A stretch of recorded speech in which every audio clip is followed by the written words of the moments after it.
नमस्कार दर्शकों, स्वागत है आप सभी का हमारे इस बहुत ही ज्यादा खास कार्यक्रम एस्ट्रो विद आचार्य लोकेश धमीजा जी में, और मैं हूं आपके साथ नेहा सर्वेश शुक्ला।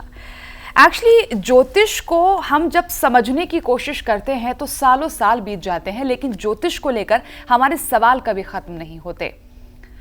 9 ग्रह 12 भाव किस तरीके से हमारे जीवन में इफेक्ट डालते हैं, और कभी कभी तो हम लोग ये भी सोचते हैं ना कि सैकड़ों मील दूर जो ग्रह है वो कैसे हमारे जीवन पर इफेक्ट डालता है। बहुत ही अगर मैं ज्योतिष को समझने की बात करूं या इसके बारे में जब हम लोग बात करते हैं तो बहुत इंटरेस्टिंग ये टॉपिक है। तो ज्योतिष के ifs and buts, dos and don'ts, आज हम सब कुछ यहां पर समझने की कोशिश करेंगे। हमारे साथ मौजूद हैं आचार्य लोकेश धमीजा जी। नमस्कार आचार्य जी। नमस्कार जी। बहुत बहुत स्वागत है आपका। अच्छा, ज्योतिष को लेकर ना हमने सिर्फ अभी तक इतना ही जाना है कि हाँ, हमारी कुंडली है, उसमें 12 खाने हैं, सूर्य कहाँ बैठा हुआ है, चंद्रमा कहाँ बैठा हुआ है, और आजकल तो ऐसा युग आ गया है कि बहुत सारी ऐप्स आ गई हैं जिसमें कि हम आधे ज्योतिषी तो खुद बन जाते हैं, लेकिन वो आधा अधूरा ज्ञान बड़ा हानिकारक सा होता है हम लोगों के लिए। तो अगर मैं ज्योतिष की एक ऑथेंटिक डेफिनेशन को समझने की कोशिश करूँ तो क्या है? ज्योतिष को अगर शास्त्रों और वेदों के हिसाब से बोले तो ज्योतिष को शास्त्रों का, वेदों का नेत्र बोला गया है। और नेत्रों का काम होता है किसी चीज को खोजना, किसी चीज को देखना। और अगर मैं बिल्कुल जनरल वे में, साधारण शब्दों में अगर आपको बताऊं तो ज्योतिष हमारे कर्मों की डायरी का हिसाब किताब करता है। हम सभी लोग ये सुनते आए हैं बचपन से, कर्मों का फल मिलेगा, पिछले जन्म के कर्मों का प्रभाव पड़ेगा। तो आप समझ लो ज्योतिष जो है वो हमारे इस समय कर्मों का प्रभाव का पूरा ब्यौरा देता है। मैं आपको एग्जांपल देता हूँ। आज किसी को कुछ प्रॉब्लम है, कोई दिक्कत है, कोई मेडिकल दिक्कत है, वो जाता है ब्लड टेस्ट कराने के लिए और डॉक्टर उसको बताता है इस समय ये दिक्कत चल रही है, इसका ट्रीटमेंट कर लो। सेम ज्योतिष है। किसी को अपने जीवन में किसी भी प्रकार की समस्या आ रही है, हम उसका ज्योतिषी गणनाओं के हिसाब से ब्लड टेस्ट लेते हैं। ब्लड टेस्ट माने नक्षत्रों और ग्रहों का टेस्ट, और उसको बता देते हैं कि ये प्रॉब्लम आपके साथ कब तक रहने वाली है, कब तक आने वाली है। तो ये कैलकुलेशन करके सब निकल जाता है। हाँ, अगर निकालने वाला हो तो बिल्कुल। हाँ। अब देखिए, डॉक्टर अगर अच्छा मिल जाए तो प्रॉब्लम रिजॉल्व हो जाएगी, और डॉक्टर अगर खराब मिल जाए तो चक्कर काटने पड़ेंगे। लेकिन मैंने बहुत सारे लोगों से ये कहते हुए सुना है कि ज्योतिष एक विज्ञान है, तो क्या वाकई में ये सच है? हाँ, बिल्कुल सच है, 101% सच है। आप देखिए, एस्ट्रोनॉमी हमारे पास वाइब्रेशंस प्रोवाइड करता है जी। कैसे? मंगल ग्रह, सूर्य, चंद्रमा, बृहस्पति, कहते सारे वाइब्रेशन प्रोवाइड करता है। बृहस्पति का ग्रेविटी फोर्स इतना स्ट्रांग होता है कि अगर कुछ आसमान से सामान गिर रहा है ना जो पृथ्वी के लिए हानिकारक है, तो कहते हैं बृहस्पति उसको रोक देता है। अच्छा। ये साइंस कहता है, यानी कि वो ग्रेविटी मोशन उसका इतना स्ट्रांग है कि वो उसको रोक लेगा। तो हमारे शास्त्र में, वैदिक शास्त्र में क्या बोला है ज्योतिष में कि बृहस्पति गुरु है, और बृहस्पति क्या करेगा? बृहस्पति उसको बढ़ाने की कोशिश करेगा। तो आप देखो, बृहस्पति यहाँ भी बढ़ा रहा है और बृहस्पति पृथ्वी पर आने वाली चीज़ों को भी रोक रहा है। अब ग्रहों को बहुत दूर है, सब लोग ये मानते हैं कि ग्रह बहुत दूर है। ग्रहों को किस तरीके से हम लोग स्पंदन देख सकते हैं, उसका एक वाइब्रेशन देख सकते हैं, लेकिन आप देखो वो सारे नक्षत्रों की कैलकुलेशन, ग्रहों की कैलकुलेशन हमारे जीवन पे आधारित है। और इसका 100% प्रमाण है कि ज्योतिष संपूर्ण रूप से एक विज्ञान है, और ज्योतिष को विज्ञान का ही दर्जा दिया गया। हाँ, बस उसको, उसकी बारीकियों को पकड़ना पड़ेगा, समझना पड़ेगा थोड़ा। चलो, अब हम कर्मों की बात कर लेते हैं। आपने बोला कि ज्योतिष हमारे कर्मों के आधार पर भी काम करता है। तो पहले आप मुझे ये बताइए कि कर्मांश का सिद्धांत क्या है, और क्या कर्मों के द्वारा भाग्य को बदला जा सकता है? बहुत ही बढ़िया चीज़ है कि कर्मों के द्वारा भाग्य को बदला जा सकता है या नहीं बदला जा सकता। इसको मैं आपको दोनों चीज़ में बताऊंगा। एक तो साधारण युग में क्या चलता है, और एक ज्योतिष के युग में क्या चलता है। हमारे ज्योतिष की जो ब्रांच होती है, जो एक रिपोर्ट तैयार होती है, उसको हम लोग होरोस्कोप बोलते हैं। यानी कि एक 12 हाउस की कुंडली तैयार होती है जिसमें आपके जीवन के सारी चीज़ों के बारे में जिक्र दिया होता है। क्या होने वाला है, कब होने वाला है, कैसे होने वाला है। आपको बताएं, हर व्यक्ति को नाम चाहिए, शौहरत चाहिए, यश चाहिए, करियर, जॉब, और 70% लाइफ हर व्यक्ति का इसी चीज़ में निकल जाता है करियर बनाने के लिए। मेरा नाम कितना होगा, इसको 10th हाउस बोलते हैं। 10वां घर कुंडली का, आप सबका 10वां घर जो है उसमें राज छुपे हुए हैं कि आप कितना दूर जा सकते हैं, कौन सा काम कर सकते हैं। 10वां घर कर्म के सिद्धांत पर ही चलता है यानी कि अगर भगवान कृष्ण ने, भगवान ब्रह्मा ने या जिसने भी इस सृष्टि की रचना करी और कुंडली बनाई, तो 10वां घर उन्होंने छोड़ दिया कि आप अपने आप स्वयं निर्धारित करो। यानी कि आपकी डेस्टिनी में अगर कोई प्रॉब्लम लिखी हुई है तो कर्मों के द्वारा आप उसको ठीक कर सकते हो। तो ज्योतिष में कर्मों का बहुत महत्व है, और हम लोग जितना भी एस्ट्रोलॉजी, आज मॉडर्न एस्ट्रोलॉजी करते हैं आज के युग के हिसाब से, इसमें कर्मों को बहुत प्रधानता दी गई। कृष्ण जी ने तो गीता में भी कह दिया है ना, ये कोई हम कोई नई बात नहीं बता रहे हैं यहाँ पर बैठकर। कृष्ण जी ने तो सोचिए 5000 साल पहले गीता में लिख दिया साफ साफ, जैसा करोगे कर्म वैसा मिलेगा आप लोगों को फल। खैर अभी यूँ ना, अब मैं कहूँ ये शायद एक प्रोग्राम का एक तरह से प्रोमो है। जब कोई फिल्म रिलीज होती है तो उससे पहले प्रोमो हिट किया जाता है ना, तो अभी सिर्फ इस प्रोग्राम को आप एक प्रोमो के तौर पर लें, क्योंकि अभी इसमें बहुत कुछ है। ये एक समुद्र है जिसमें से आप लोग जितना ले सकते हैं ना, मुझे लगता है लेने की कोशिश कीजिए। और पेन और पेपर मैं हाथ में हमेशा रखती हूँ, क्योंकि कभी कभी ऐसी ही बातें बता देते हैं जो मुझे लगता है कि लिखने लायक हैं और उससे हम सीख सकते हैं। तो प्लीज़ इसको आप भी फॉलो कर सकते हैं, लिख सकते हैं। अच्छा, उपायों को लेकर बात करना चाहूँगी। ज्योतिष में जो उपाय बताए जाते हैं, या ये कर लेना, इतने दिन यहाँ चले जाना, वैसे हो जाना, क्या वाकई में ही ये फायदा देने वाले होते हैं? उपायों के बारे में बहुत सारी धारणाएं लोगों को विश्वास नहीं दिलाती है, और कुछ हमारे ट्रेड के अंदर थोड़ा सा कुछ काम ऐसा हुआ कि लोगों का विश्वास ज्योतिष के ऊपर से भी खत्म होने लगा कि उपाय काम करेंगे नहीं करेंगे, हर आदमी को लगता है। इस पे देखिए, सबसे पहले तो एक्सपेक्टेशन। आज किसी को अगर 4th स्टेज का कैंसर है और डॉक्टर को पता है कि ये नहीं बचने वाला, बट डॉक्टर संपूर्ण रूप से पूरा प्रयास करता है उसको बचाने के लिए, क्योंकि उसके पास एक साइंस है। यानी कि वो पूरा का पूरा रेमेडी, अपना तरीका, अपना मेथड लगाएगा कि मैं किसी भी तरीके से पेशेंट को बचाऊं। ज्योतिषी भी एक डॉक्टर है और वो भी उपाय करता है। अब उपाय कैसे कारगर सिद्ध होते हैं, आप इसको देखो। मैंने भी पिछले क्वेश्चन में बताया, हमारी मेडिकल रिपोर्ट अगर गलत आई तो हमने क्या किया, उपाय किए, व्यायाम किया, अच्छा खाना खाया, डॉक्टर के अकॉर्डिंगली वेट हमने घटाया, तो हमारी बॉडी ठीक चलने लग गई। इसी प्रकार से ज्योतिष के उपाय हर समस्या के लिए बने हुए हैं और काम करते हैं। मैं क्योंकि IT बैकग्राउंड से हूँ, और आपको पता है कि जब तक प्रिडिक्शन के साथ रेमेडी नहीं दिया जाए तब तक ज्योतिषी का कोई फायदा नहीं है। तो अब ज्योतिष के उपाय कैसे काम करते हैं? क्या पास्ट देख सकते हैं? हर ज्योतिषी कहेगा देख सकते हैं। यानी कि ये चीज़ बताई जा सकती है, बताई जा सकती है। जब पास्ट बताई जा सकती है, वहाँ जाया जा सकता है, तो क्या कोई ऐसा सिस्टम नहीं है हमारे पास, या ऐसा कोई मेथड नहीं है कि हम उसको रिवर्स करके फ्यूचर में भी जा सके? तो डेफिनेटली किया जा सकता है। इस सोच के साथ हमने बहुत सारी केस स्टडीज़ करी, और ईश्वर की कृपा से और रिसर्च से, मेहनत से हमने इवेंट प्लानिंग टेक्निक डेवलप किया। इवेंट प्लानिंग टेक्निक क्या है? शास्त्रों में लिखा हुआ है कि अगर शादी खराब होने वाली हो तो 2 शादी करा दें, यानी कि एक शादी पहले तोड़वा दें। ये शास्त्र में लिखा हुआ है। शास्त्र को कोई भी बना नहीं सकता, शास्त्र को सर्च कर सकते हैं। रिसर्च में भी सर्च छुपा हुआ है, रिसर्च यानी कि सर्च कर सकते हैं। तो हमने सर्च किया, ये मेथड तो बड़ा अच्छा है, और फिर देखा कि मांगलिक दोष था या 2 शादी के योग थे, तो पहले एक शादी को तोड़वा दिया गया। तो लेकिन खाली शादी थोड़े ना, जीवन में स्कैंडल भी आ सकता है, लिटिगेशन भी आ सकता है, और प्रॉब्लम भी आ सकती है। तो हमने ऐसे इवेंट प्लानिंग टेक्निक को डेवलप किया और कुछ नई रेमेडीज निकाली आज के हिसाब से। आप यकीन नहीं करेंगे, यकीन करना भी नहीं चाहिए क्योंकि आजमाया नहीं है ना आपने, यकीन नहीं करेंगे, इतने लोग, कॉरपोरेट के लोग, फैमिली के लोग इतना बेनिफिट उठा रहे हैं उस चीज़ से कि यस, ये रेमेडीज 100% हमारे लिए वर्क कर रही है। क्यों? क्योंकि प्लैनेट एक काम कराना चाहता है, ज्योतिषी उसको देख सकता है। हमने उस काम को प्लैनेट को करवाने दिया, लेकिन एक आर्टिफिशियल मेथड क्रिएट कर दिया जिसको हमने इवेंट प्लानिंग टेक्निक का नाम दिया। तो 100% उपाय काम करता है, बट उपाय को बढ़िया तरीके से और अच्छे तरीके से, क्रमबद्ध तरीके से, किसी अच्छे सलाहकार से समझ के करना चाहिए। और यहाँ पर मैं आपको बता दूं, जैसे कि सर बार बार ये बात कह रहे हैं ना कि 100%, तो मैं इस चीज़ को ज़रा सा क्लियर करना चाहूँगी कि आंखें बंद कर कर सिर्फ बैठने से कुछ नहीं होगा, करना पड़ेगा।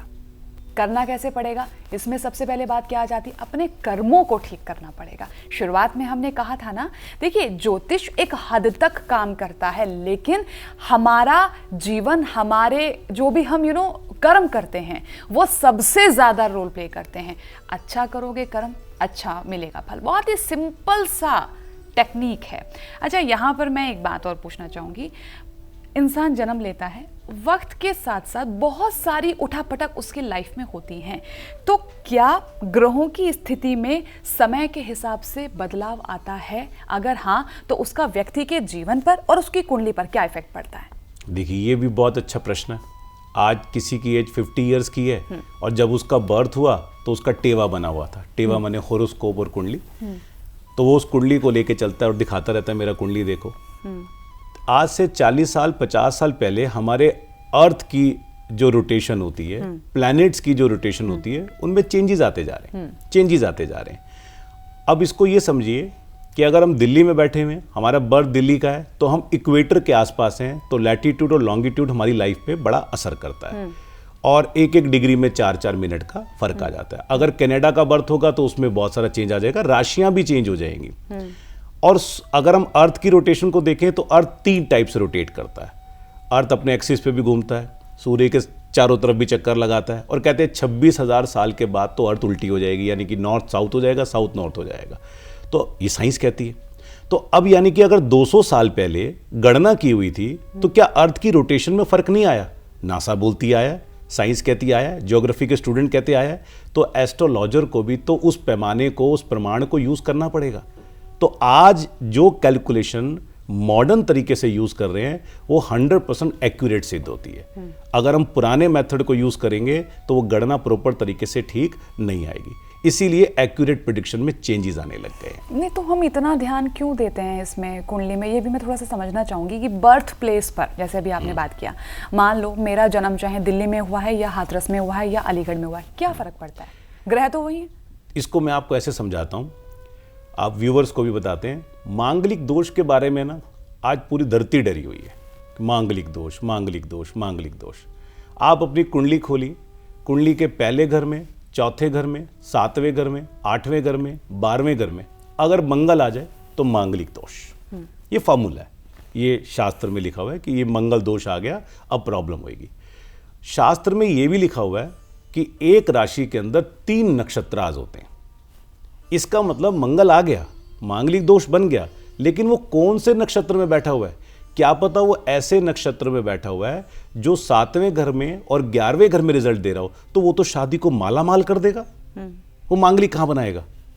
तो इसका मतलब हमारा बर्थ के टाइम के समय अगर हमने नक्षत्र की कैलकुलेशन नहीं करी तो सारा प्रेडिक्शन उल्टा हो जाएगा। और अब हर नक्षत्र का 9वां चरण जो होता है, यानी कि 9th पार्ट में अगर उसको डिवाइड कर दे तो उसको बोलते हैं उपनक्षत्र। और अगर उपनक्षत्र कह रहा है कि मैं शादी तो बहुत बढ़िया कराऊंगा, तो कोई मांगलिक दोष नहीं होने वाला। तो इसीलिए राइट टाइम ऑफ बर्थ और प्लेस की बहुत आवश्यकता है अच्छी कैलकुलेशन करने के लिए। तो क्या राशियों के आधार पर हम लोग ज्योतिष की भविष्यवाणी कर सकते हैं? राशियों के आधार पर ज्योतिष की भविष्यवाणी करना ठीक नहीं रहेगा। हाँ, राशियों का एक पैरामीटर यूज करना पड़ता है कैलकुलेशन करने के लिए।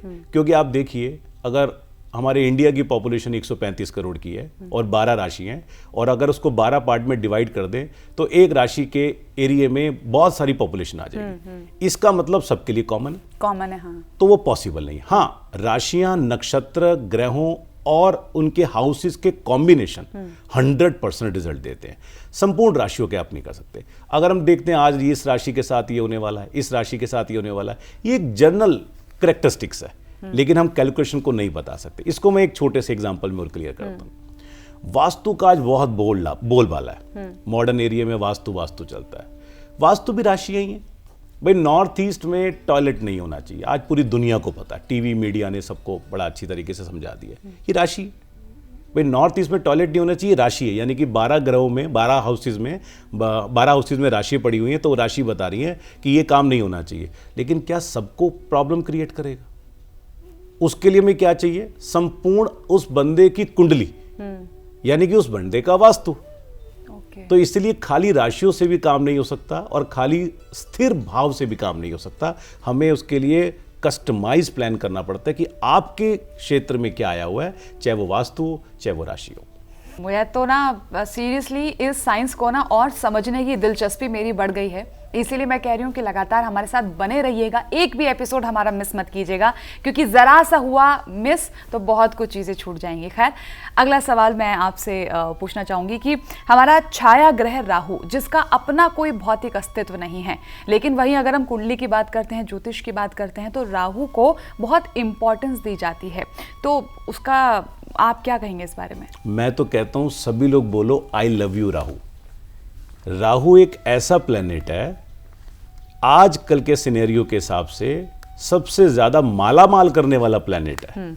लेकिन वो आधी नॉलेज और चीजें जो थोड़ा सा आजकल खराब है मार्केट के अंदर, राहु को उन्होंने एक विलन बना दिया। विलन कैसे बना दिया कि राहु एक विलन है, राहु की पूजा करो, राहु के उपाय करो। अगर आपकी कुंडली में राहु का नक्षत्र, राहु का उपनक्षत्र और राहु देने के लिए आया है, तो आप समझ लो आपसे लक्की कोई नहीं है। बट प्रॉब्लम क्या है, एक ही ढाल चली जा रही कि राहु का उपाय कर दो, राहु का उपाय कर दो। मैं आपको बैक फ्लैश में लेके चलता हूं। जब समुद्र मंथन हुआ, सबको पता है, अमृत कलश निकला, तो श्री नारायण ने, श्री हरि ने ये प्लान बनाया कि हम अमृत राक्षसों को और देवताओं को दोनों को देंगे। बट उन्हें पता था कि अगर राक्षसों को दे दिया तो ये प्रॉब्लम हो जाएगा। तो उन्होंने क्या किया, समुद्र मंथन के बाद मोहिनी रूप धारण किया और देवताओं को अमृत बांटना शुरू कर दिया। राहु बहुत इंटेलिजेंट था, उसने ये बात देख ली। अगर वो चाहता उस समय तो वीटो पावर, क्योंकि आजकल वीटो पावर चलती है ना, तो आप समझो वीटो पावर, उस समय की वीटो पावर थे शुक्रदेव। अगर वो चाहता तो वीटो पावर यूज करता और शुक्रदेव को बोलता ये गलत हो रहा है। बट वो बहुत चालू था, वो इतना इंटेलिजेंट था, उसने कहा छोड़ो ना, मेरा डीएनए तो राक्षसों वाला है, अमृत पान अगर मैंने कर लिया तो मैं देवताओं से भी सुपीरियर हो जाऊंगा। और उसने क्या किया, वहां जाके बैठ गया और अमृत पान करने लगा।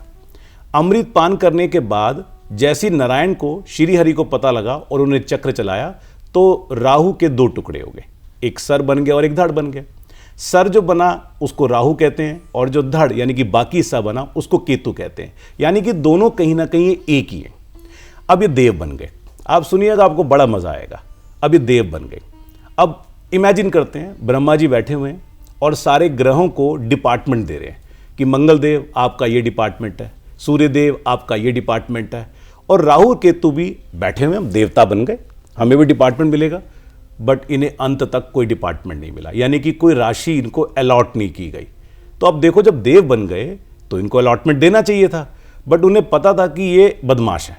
अगर इन्हें अलॉटमेंट कर दिया और इन्हें राशि दे दिया तो कलयुग के अंदर कालांतर में इनका बोलबाला ज्यादा बढ़ जाएगा। इस वजह से उनको एक ऐसा दिखाया कि ये नेगेटिव प्लैनेट्स हैं और उनके साथ एक तरीके से नाइंसाफी हुई। बट विधि का विधान है, ब्रह्मा जी का विधान है, जो हम टाल नहीं सकते।